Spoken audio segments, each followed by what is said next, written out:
အားလုံးမင်္ဂလာပါကျွန်တော်ဒီနေ့ဒီလောကာနာ TCG မှာပါတဲ့ကတ်တွေရဲ့အယောင်တွေပေါ့နော်ကာလာတွေကိုကျွန်တော်နည်းနည်းပြောပြချင်ပါတယ်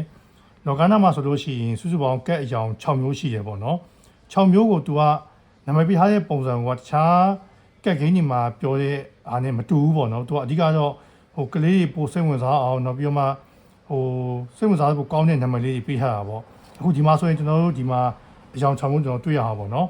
အဲ့တော့တစ်ခုချင်းကိုရှင်းပြရမယ်သူကအယောင်6မျိုးကတစ်ခုချင်းစီမှာသူ့ရဲ့ mechanic နဲ့တူရှိရပေါ့နော်တစ်ခုနဲ့တစ်ခုကမတူဘူးအဲ့တော့ပထမဆုံးကတော့ဒီဟာပါပထမဆုံးက amber ပေါ့နော် amber ဆိုတာကဘာမှလို့ဆိုရင်တော့ပယင်းပေါ့သူကတော့အယောင်ကတော့အဝါရောင်ဖြစ်တယ်ဒီမှာဆိုရင်ကျွန်တော် goofy cat ရဲ့ area cat ရဲ့နှစ်ခုပေါ့နော်ဒါက amber cat တွေဖြစ်တယ်ပေါ့နော် amber ကသူကအဓိကဘာလဲဆိုတော့ဒီ healing ရဲ့နောက်ပြီးတော့မှတခြား character တွေကို support ပေးရဲ့အပိုင်းရဲ့နောက်ပြီးတော့မ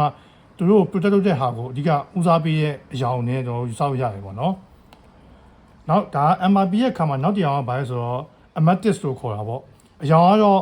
့ခရမ်းအောင်ပါ amethyst ဆိုတာကတော့ကျွန်တော်ဗမာလိုပြောရင်တော့ခရမ်းဆွဲပေါ့နော်ဒီမှာဆိုကျွန်တော် asa anakal လေးနှစ်ကကျွန်တော်နမူနာပြထားတာရှိတယ်အဲ့တော့ဒီ amethyst ကဘာလဲဆိုတော့သူက magic အဓိကဦးစားပေးတဲ့အယောင်လို့ကျွန်တော်ပြောလို့ရတယ်အဲ့ဒါပြင်ကမှဒီ TCG မှာကျွန်တော်အများအဓိကအရေးကြီးတဲ့ cut draw ပေါ့ကတ်ဆွဲတာကိုဦးစားပေးရဲ့ mechanic တွေပါမယ်နောက်ပြီးလို့ရှိရင်ဒီကိုကစားတဲ့ ball မှာဆိုလို့ရှိရင် ball ရဲ့ပုံစံကိုပြောင်းလဲသွားနိုင်တဲ့ manipulation လုပ်တဲ့အပိုင်းကြီးမှာဆိုလို့ရှိရင်ဒီ amethyst ဆိုတဲ့ purple color ကအဓိကဟောပေါ့နော်ဦးစားပေးထားတာဖြစ်ပါတယ်နောက်တစ်ယောက်ကတော့ကျွန်တော်တို့ကဒါကတော့ emerald ပေါ့နော် emerald ဆိုတာအစိမ်းရောင်မြန်မာလိုခေါ်တော့မြပေါ့ဒီမှာဆိုရင်ကျွန်တော် Mickey Mouse ကနေ Genie ကနေကိုကျွန်တော်နမူနာပြထားတယ်ပေါ့နော်သူကဘာလဲဆိုတော့အဓိကသူက speed ကိုပို့ပြီးတော့ဦးစားပေးတယ်ပြောရရင်တော့ဟိုဂိမ်းစားကစားပြီးဆိုတာနဲ့မြ мян နိုင်ဖို့အတွက်မြ мян ball present ရဖို့အတွက်ကိုသူကဦးစားပေးရနောက်ပြီးတော့မှတခြားကိုယ့်ရဲ့ပြိုင်ဘက် ball ကိုမှ disruption ပေါ့နော်ဟိုမှာသူတို့အကောင့်တွေကိုလက်ထက်ပြန်ထည့်ရမျိုးတို့သူတို့အကောင့်တွေကိုတက်လုပ်တာမျိုးပေါ့နော်အဲ့လိုမျိုးကစားလို့မရအောင်လုပ်တဲ့ disruption ကိုဦးစားပေးတယ်ပြီးတော့သူကဒီကာလာဒီ flexible ဖြစ်တဲ့ကာလာအနေနဲ့ရှိတယ်ပေါ့နော်ဘယ်ရောင်နဲ့တွဲတခြားရောင်နဲ့တွဲလို့ရဆိုတဲ့သဘောမျိုးထုတ်ထားတာဖြစ်ပါတယ်နောက်တစ်ယောက်ကတော့ ruby ပါ ruby ဆိုတာကဘာလို့ခေါ်ဗရများပေါ့နော်အရောင်အနေနဲ့ဆိုရင်တော့အနီရောင်ပါဒီမှာဆို answer နဲ့ mini mouse ကတ်လေးကိုကျွန်တော်ပြထားတာရှိတယ်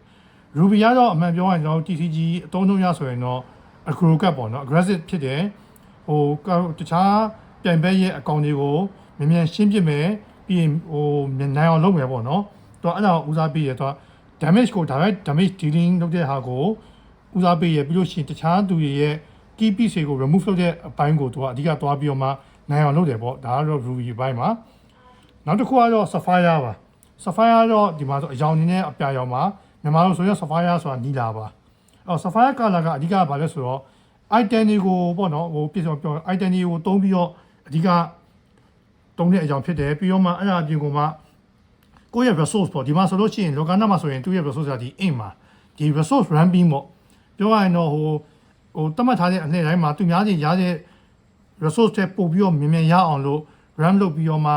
အနှစ်နည်းနည်းနဲ့အကောင်ကြီးထုတ်ပြီးတော့နိုင်အောင်လုပ်တဲ့ color မျိုးပေါ့နော်ဒီ sapphire color ကတော